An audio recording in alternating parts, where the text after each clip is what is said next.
The heavy oak doors of the Gilded Steer swung open, not for a senator or a celebrity this time, but for a ghost in a tattered white shirt.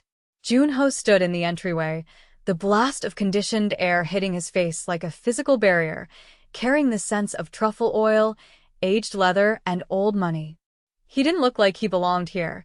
He looked like he belonged in the alley behind the kitchen, fighting stray cats for scraps.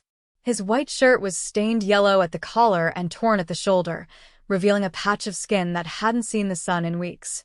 His pants were oversized, cinched with a piece of fraying rope, and his boots left faint, dusty prints on the polished marble floor.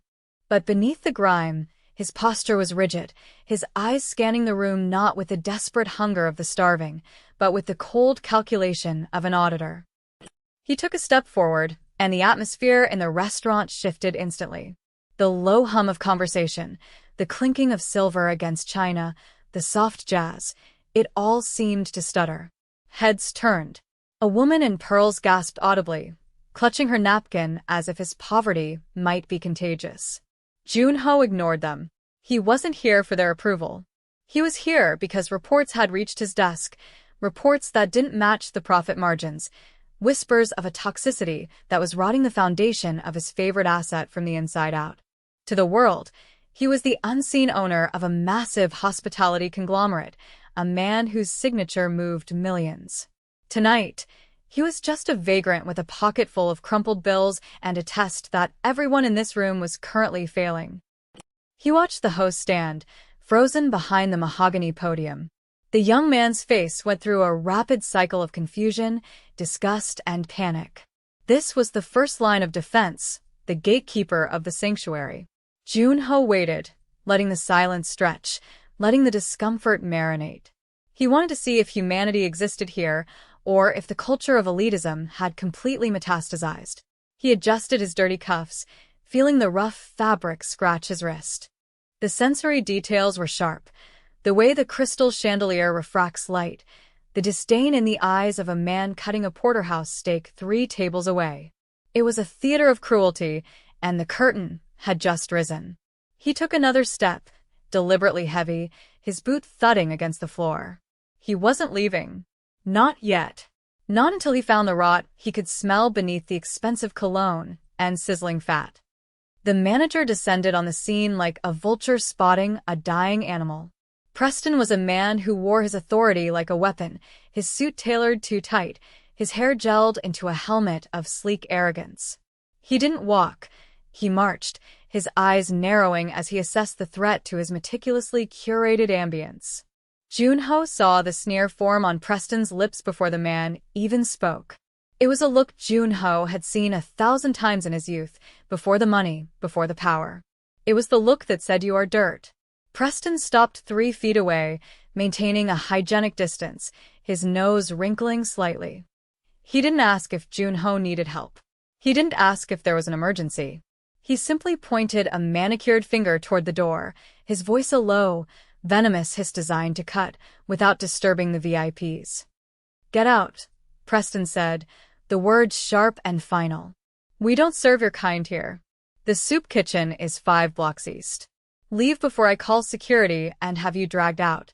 Junho didn't flinch. He let his gaze drift past Preston, scanning the floor staff.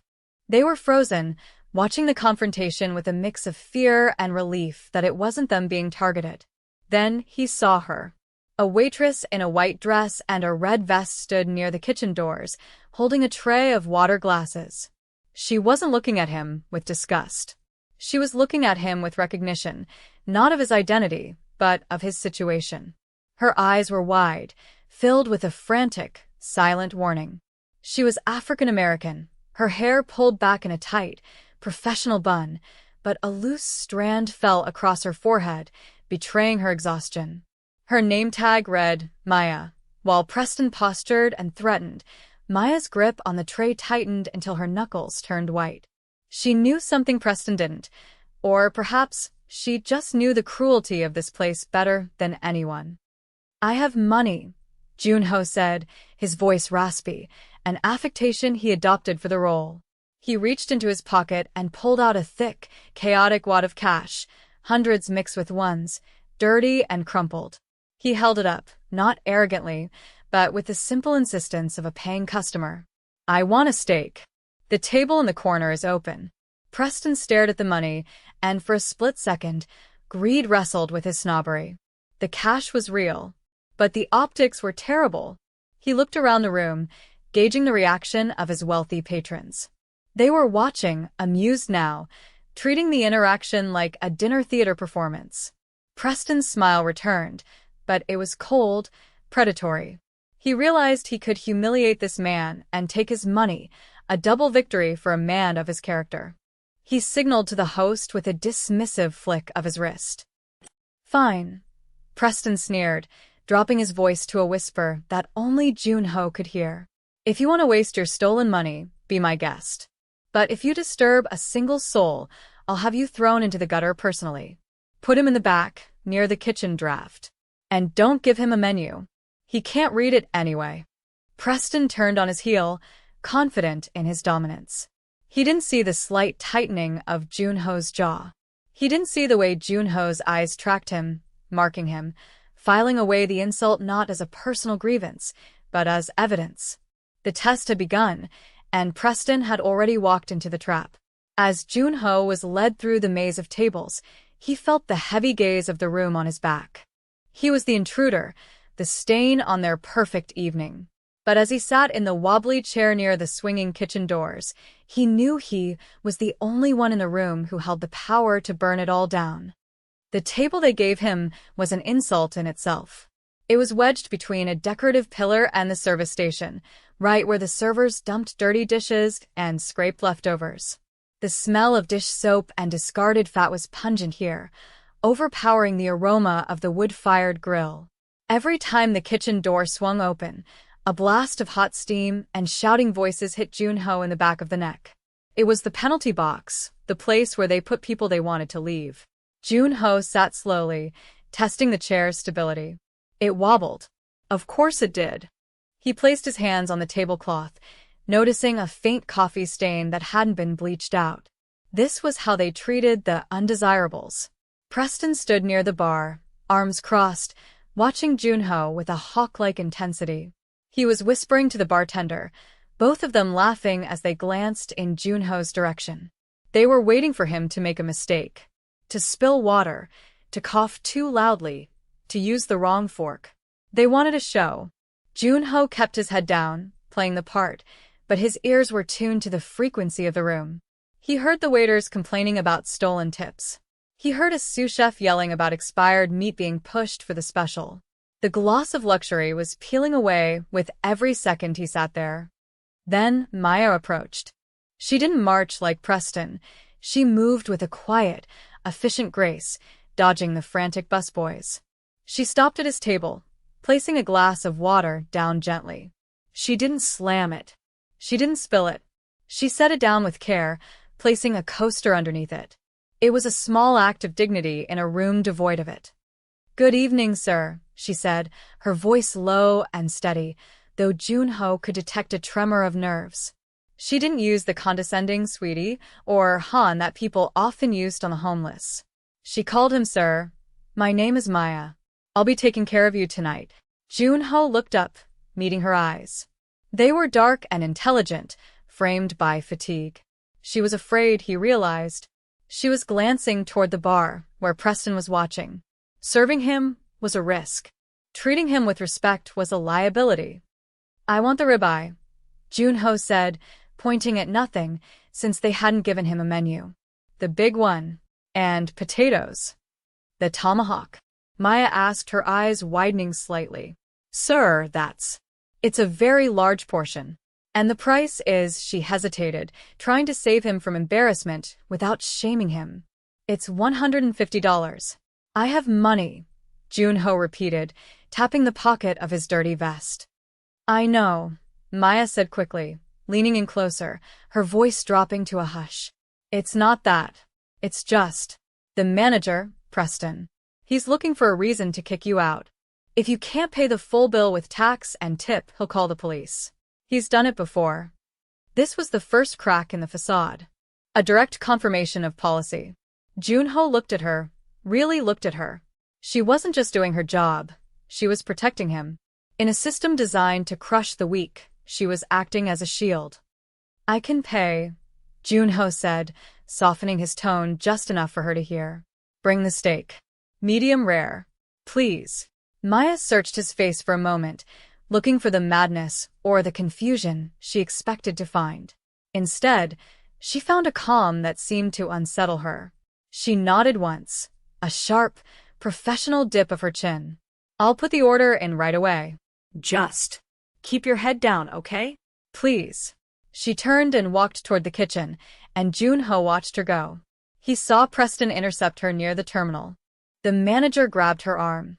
Not enough to leave a bruise, but enough to assert control. He leaned into her ear, whispering something that made Maya flinch. She pulled her arm away and tapped the screen rapidly, her shoulders hunched. Junho's hand curled into a fist beneath the table. The list of offenses was growing. The reckoning was coming, but he needed the meal. He needed the transaction to be complete. He needed to see how far they would go. 20 minutes passed. The restaurant filled up. A couple sat at the table next to Junho, looked at him, and immediately requested to be moved.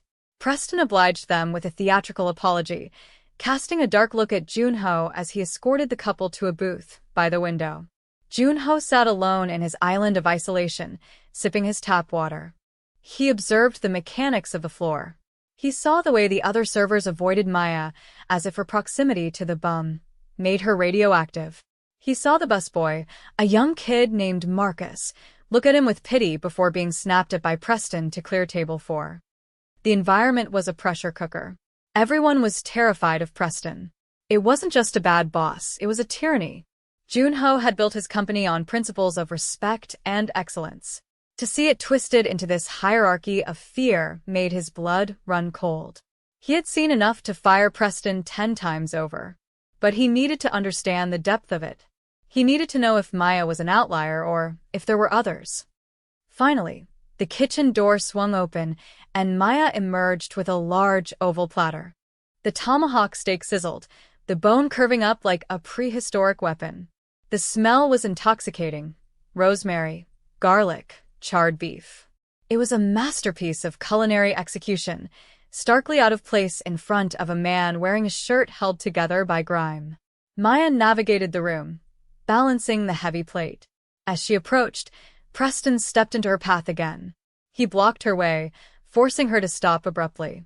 The steak wobbled.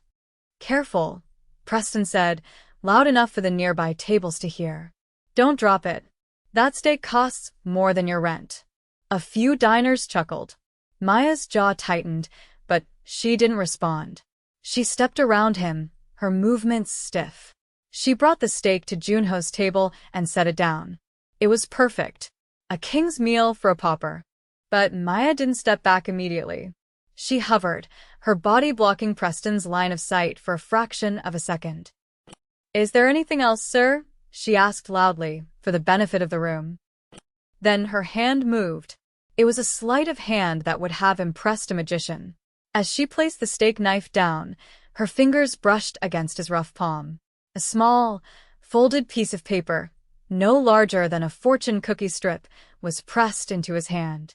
It was done so quickly, so smoothly, that if Junho hadn't been trained to notice details, he would have missed it. She pulled back, her face a mask of neutral service. Enjoy your meal. She walked away quickly, heading straight for the water station as if she needed to busy her hands. Junho sat frozen. The steak sizzled in front of him, the steam rising in lazy curls. He didn't pick up his fork. He kept his hand closed around the paper. His heart rate spiked. This wasn't part of the test. This was something else. A variable he hadn't accounted for. Slowly, carefully, he unfolded the paper in his lap, shielding it from the cameras and Preston's prying eyes. The paper was a receipt slip, the back scrawled with shaky blue ink. The message was short, rushed, and terrifying in its implications. Don't eat the meat. They messed with it. He wants you sick so you leave. I'm sorry. Junho stared at the note. Then he looked at the steak. It glistened with butter and herbs, looking for all the world like the finest meal in the city. But now, through the lens of the note, it looked like poison. He looked up, searching for Maya. She was at the far end of the room, pouring wine, but her eyes darted back to him, filled with a desperate terror. She had risked her job, perhaps her safety, to warn a homeless stranger. The coldness in Junho's chest expanded. This wasn't just poor service or snobbery anymore. This was assault. This was criminal. And Maya, the woman in the red vest, had just handed him the weapon he needed to execute the final judgment. He folded the note and slid it into his pocket, right next to the wad of cash. He picked up his knife, but he didn't cut the meat. He sat there, stone still, waiting for Preston to come over and ask how it tasted. And he would. The predator always returned to check on the kill. Junho's grip on the knife handle tightened until his knuckles matched the white of the tablecloth. The game had changed. It was no longer an inspection. It was a war. And the man in the dirty shirt was about to declare it. Junho sat motionless, the note burning a hole in his pocket against the rough fabric of his trousers. The tomahawk steak sat before him, a beautiful, glistening lie. The smell, which moments ago had been intoxicating, now carried a faint, acrid undertone that his survival instincts, honed in the brutal backstreets of so long before he ascended to the boardroom, recognized instantly. It was the scent of contamination. Whether it was floor cleaner, excessive salt to mask spoilage, or something more bodily and vile, he didn't need a lab test to know the meat had been weaponized. Preston wasn't just refusing service. He was actively assaulting a customer he deemed subhuman. Junho's eyes flicked to the reflection in the darkened window pane to his right. He could see Preston at the service station, his back turned to the dining floor, shoulders shaking slightly in what looked like suppressed laughter. The manager was sharing a joke with a busboy, pointing toward the corner table. They were waiting for the show. They wanted to see the homeless man choke, or vomit, or recoil in confusion, validating their belief that he was nothing more than an animal reacting to stimuli. The rage that uncoiled in Junho's chest was cold and sharp, distinct from the hot, messy anger of a common brawl. This was the icy calculation of a man who owned the building, the land, and the very debt that kept this restaurant's vendors from cutting off supply. But he couldn't strike yet. He had to secure the chain of evidence. If he stood up now, Preston would claim it was a misunderstanding, that the meat was fine, that the homeless man was crazy. Junho picked up his fork and knife, his movements deliberately clumsy. He saw Maya watching from the shadows of the kitchen doorway, her hand pressed over her mouth, her eyes wide with terror. She thought he hadn't read the note. She thought he was about to eat the poison she had tried to save him from. He needed to signal her, but he couldn't break character. Not with the cameras recording and Preston's eyes now swinging back to check the progress of his prank. Junho sliced a piece of the meat. It was cooked perfectly medium rare, a tragic waste of premium beef. He brought the fork to his mouth, pausing just an inch from his lips. He saw Preston lean forward, the predator anticipating the snap of the trap. Instead of eating, Junho lowered the fork and let out a loud, hacking cough, a performance of sickness that fit his disguise perfectly. He grabbed the napkin, a pristine white cloth that felt like silk, and pretended to wipe his mouth, deftly sliding the cut piece of meat into the folds of the fabric. He crumpled the napkin in his hand, hiding the evidence. To the observer, it looked like a vagrant wiping his face. To Junho, it was the acquisition of Exhibit A. He repeated the process, cutting another piece, feigning a bite, and stashing it. He needed Preston to believe the transaction was complete. He needed the manager to believe the victim had been victimized. Only then would the arrogance be absolute. Only then would Preston's guard drop low enough for the final blow. The restaurant hummed around him, oblivious. A man at the next table laughed at a story about a yacht rental, clinking his wine glass. The disconnect between the surface luxury and the rotting moral core of the establishment was nauseating. Junho placed the fork down with a clatter. He sat back, letting his shoulders slump, projecting the image of a man satisfied, or perhaps sickeningly full. He waited. He knew the shark would come to inspect the water. Preston didn't disappoint. Within seconds of Junho putting the fork down, the manager smoothed his jacket and began his approach. He didn't walk with the hurried pace of service. He sauntered, a smirk playing on his lips that he didn't bother to hide. He stopped at the edge of the table, looking down at the plate with the missing bites. "I see you've enjoyed the chef's special," Preston said, his voice dripping with faux politeness, loud enough for the nearby tables to hear. "It's a very rich cut. I hope it agrees with a delicate constitution like yours." There was a double meaning in his words, a cruelty that only the two of them and Maya understood. He was taunting a man he believed he had just poisoned. Preston reached for the plate, his fingers brushing the edge. "Shall I clear that for you? Or can you not afford to leave a single scrap behind?" "Leave it," Junho said, his voice raspy but firm. He placed a dirty hand over the edge of the plate. "I am not finished. And I have not paid." The mention of payment made Preston's eyes light up. This was the second part of the trap. Preston fully expected the card to decline, or for the cash to be short, giving him the legal right to call the police for theft of services. He wanted the arrest as much as he wanted the humiliation. "Of course," Preston said, pulling a leather billfold from his pocket and dropping the check onto the table. It landed with a soft thud. "The total is $162. Service is included, though I doubt you know what that word means." Preston stepped back, crossing his arms, turning his body slightly toward the dining room as if presenting the finale of a play. "Cash only, I assume. I don't think they issue Amex Black cards to residents of the underpass." Junho reached into his pocket. He bypassed the note from Maya, his fingers brushing against the paper that had saved him, and grabbed the wad of cash. He pulled it out, a messy, chaotic brick of bills. He began to count them out onto the white tablecloth, one by one. The bills were crinkled, some stained with coffee, others torn at the corners. He smoothed each one out with agonizing slowness. $1, $5, $10. The process was excruciating. The diners nearby stopped eating to watch. It was a spectacle of poverty in a temple of wealth. Preston tapped his foot, checking his watch, rolling his eyes at a table of regulars who were snickering. But Junho wasn't just counting money, he was buying time. He was letting the tension build until it was a physical weight in the room. He needed every eye on him. He needed the audience to be fully engaged so that when the curtain fell, they would never forget what they saw. He placed the final bill on the stack. $170. "Keep the change," Junho said, looking up. For the first time, he dropped the vacancy from his eyes. He looked directly at Preston, and the intensity of his gaze made the manager blink. "For the staff. For the ones who actually work," Preston hesitated, a flicker of unease crossing his face. The homeless man wasn't cowering. He wasn't sick yet. And he had paid. The narrative Preston had constructed, of the thief, the nuisance, was crumbling. But greed won out. Preston reached out and snatched the money from the table, not bothering to count it. "Right," Preston said, turning away. "Now get out. You've eaten. You've paid.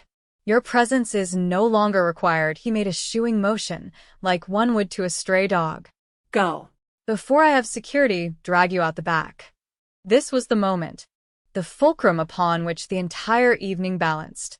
Preston had taken the money. The contract was sealed.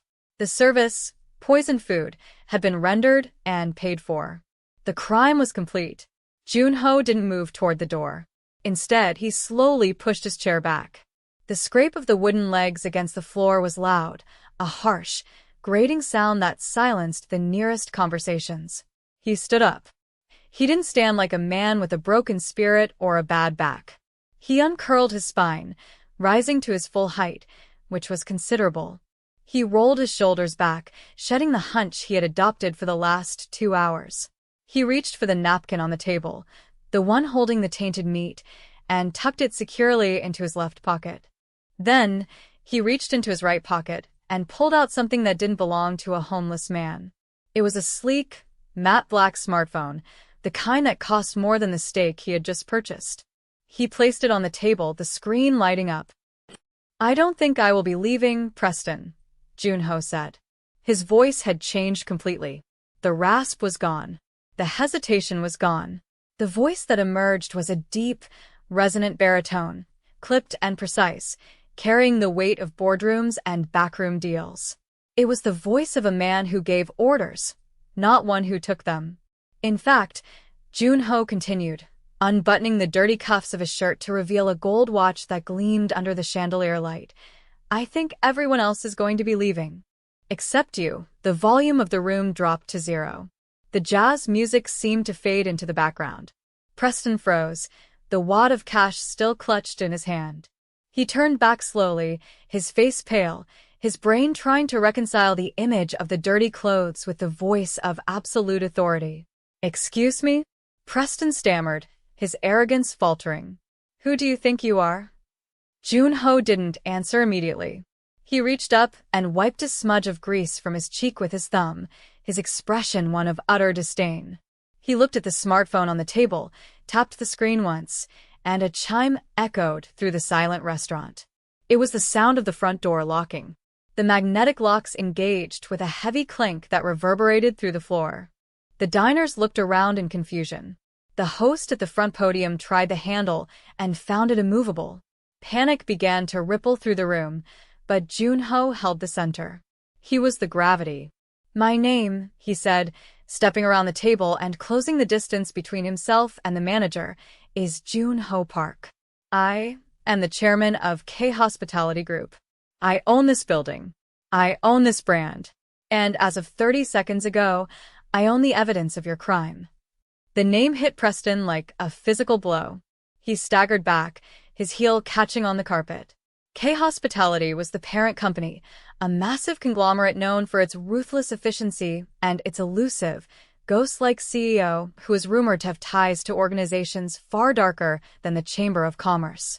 Preston's mouth opened and closed, fish-like. Mr. Park," he squeaked. "No, that's impossible. You look like—" "I look like the people you despise," Junho finished for him, his voice cutting through the air like a blade. "I look like the vulnerable, the weak, the ones you think you can abuse because no one is watching." Junho reached into his pocket and pulled out the crumpled note Maya had given him. He held it up for the room to see. But someone was watching. He turned his gaze toward the kitchen door, where Maya was standing, trembling, tears streaming down her face. "Come here, Maya," Junho said, his voice softening instantly. "Step forward. You have nothing to fear." Maya hesitated, then walked slowly onto the floor. The other servers parted for her, looking at Junho with a mixture of awe and terror.